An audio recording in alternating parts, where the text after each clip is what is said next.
What if I told you there's a part of the world that holds more cultures, more languages, more religions, and more mysteries per square kilometer than almost anywhere else on Earth? A region where 700 million people live across islands, jungles, megacities, and kingdoms. A region that shaped world history long before the world even noticed it. Welcome to Southeast Asia, but not the version from your school map. This is the real story. Southeast Asia has 11 nations, but they're more different from each other than most continents. Some stretch over thousands of islands, and some are smaller than a single city block. Some are rising economic giants, and some are still healing from decades of conflict. Let's start with a giant everyone knows, but still underestimates. Indonesia isn't just the largest country in Southeast Asia, it's a supercontinent disguised as a country. Over 17,000 islands, more than 700 languages, and the world's largest Muslim population, yet Indonesia is not an Arab country, not a Middle Eastern country. It's an oceanic empire built by traders, volcanoes, and decades of resilience. Right next door, the Philippines spreads across the Pacific like a broken necklace of 7,641 islands. It's the only Christian-majority nation in Asia and one of the most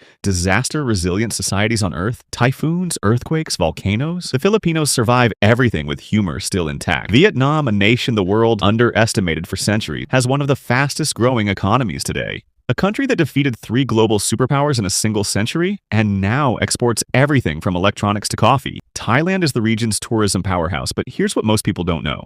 It's also the only country in Southeast Asia never colonized by Europeans. While empires around them fell, Thailand negotiated, adapted, and survived. Myanmar, a land of golden pagodas and heartbreaking conflict. Once Southeast Asia's richest kingdom, today struggling under military rule, yet filled with some of the kindest people in the region. Malaysia is a world of contrasts. Futuristic skyscrapers in Kuala Lumpur, ancient rainforests older than the Amazon, and a population made of Malays, Chinese, Indians, and dozens of indigenous groups, all sharing one flag. Cambodia and Laos carry heavy scars from the past. Empires lost, wars suffered, but their cultures remain some of the oldest, proudest, and most spiritual on Earth. Singapore, a tiny island smaller than many airports, yet one of the richest, cleanest, smartest nations ever built by humans. No oil, no natural resources, just brains, discipline, and planning. Then comes Brunei, the wealthiest monarchy in Southeast Asia. A tiny nation dripping with oil wealth, ruled by one of the world's longest reigning absolute monarchs. Quiet, small, peaceful, but richer per person than the UK, Japan, or South Korea. And finally, the youngest member of the region, Timor-Leste, colonized for 400 years, invaded, occupied, fought its way into independence with unimaginable sacrifice. Today, it's still one of Asia's poorest countries, but perhaps the strongest in spirit. 11 countries, one region, countless stories.